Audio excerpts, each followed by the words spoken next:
প্রিয় শিক্ষার্থীরা, তোমরা কি জানো বাংলা ব্যাকরণের আলোচ্য বিষয় কয়টি? বাংলা ব্যাকরণের আলোচ্য বিষয় হচ্ছে 4টি। 1. ধ্বনিতত্ত্ব। 2. শব্দ বা রূপতত্ত্ব। শব্দ বা রূপতত্ত্ব। 3. বাক্যতত্ত্ব।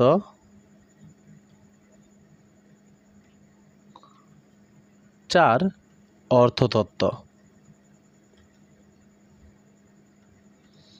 এই 4টি বিষয়ই মূলত বাংলা ব্যাকরণে বিশদ আলোচনা করা হয়।